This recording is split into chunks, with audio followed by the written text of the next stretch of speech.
Assalamualaikum warahmatullahi wabarakatuh.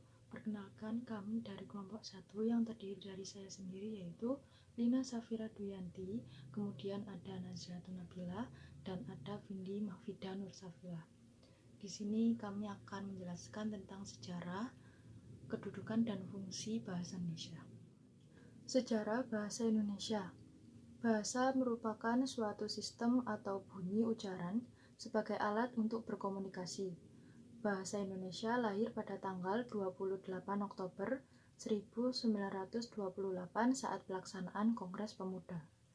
Pada saat itu, para pemuda dari berbagai pelosok Nusantara mengadakan rapat pemuda dan berikrar: pertama, bertumpah darah yang satu, tanah Indonesia; kedua, berbangsa yang satu, bangsa Indonesia; dan ketiga, menjunjung bahasa persatuan, bahasa Indonesia. Ikrar para pemuda ini dikenal dengan nama Sumpah Pemuda. Pada dasarnya, bahasa Indonesia berasal dari bahasa Melayu.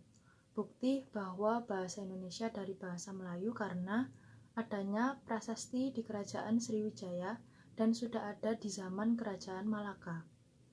Pada zaman Sriwijaya, bahasa Melayu digunakan sebagai bahasa penghubung antara suku bangsa di Nusantara dan sebagai bahasa yang digunakan dalam perdagangan, baik antara pedagang dari dalam Nusantara maupun dari luar Nusantara. Dalam pertumbuhannya dipengaruhi oleh corak budaya daerah. Bahasa Melayu tersebut menyerap berbagai kosakata dari berbagai bahasa, terutama dari bahasa Sanskerta, Persia, Arab, dan berbagai bahasa Eropa.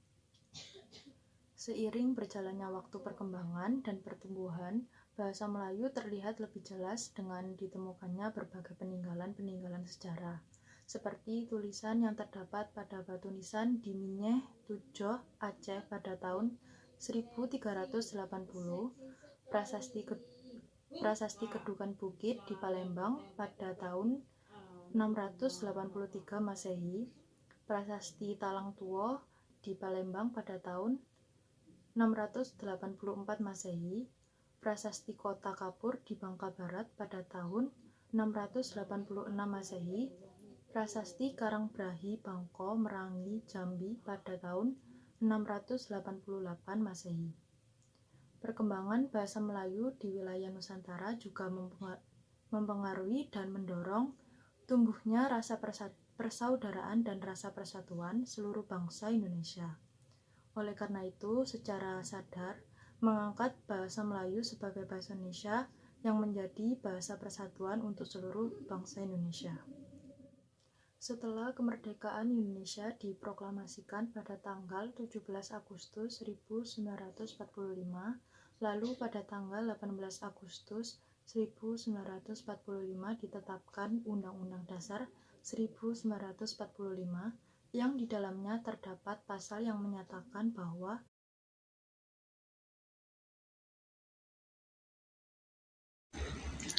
Baik, selanjutnya saya akan menjelaskan tentang kedudukan bahasa Indonesia. Dalam seminar politik bahasa Indonesia yang diselenggarakan di Jakarta pada tanggal 25 sampai 28 Februari 1975 telah dirumuskan kedudukan dan fungsi bahasa Indonesia sebagai bahasa nasional dan bahasa negara. Fungsi bahasa Indonesia sebagai bahasa nasional. Yang pertama, bahasa Indonesia sebagai lambang kebanggaan nasional. Sebagai lambang kebanggaan nasional, bahasa Indonesia memancarkan nilai-nilai sosial budaya luhur bangsa Indonesia.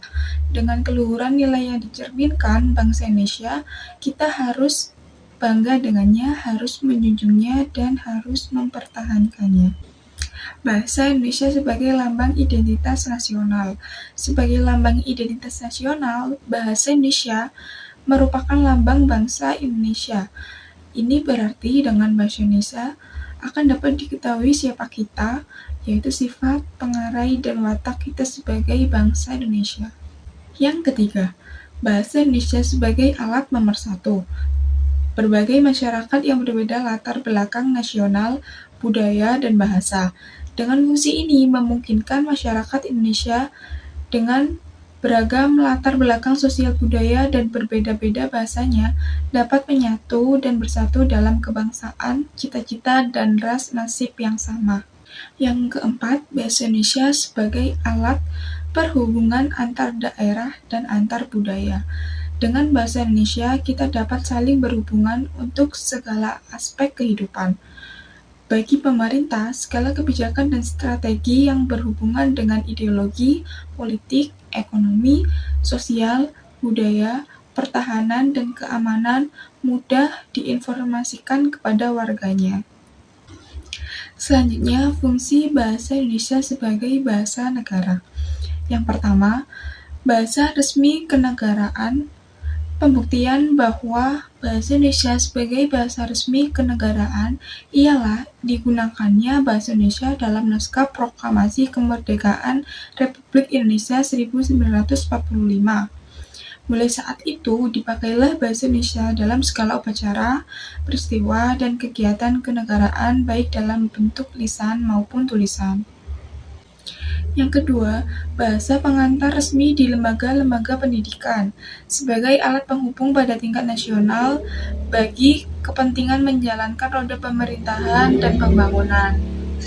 Yang ketiga, bahasa Indonesia dipakai dalam hubungan antar badan pemerintahan dan penyebarluasan informasi kepada masyarakat.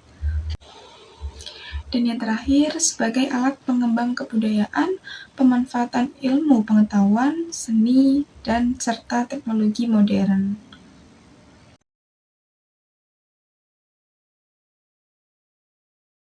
Fungsi bahasa Indonesia.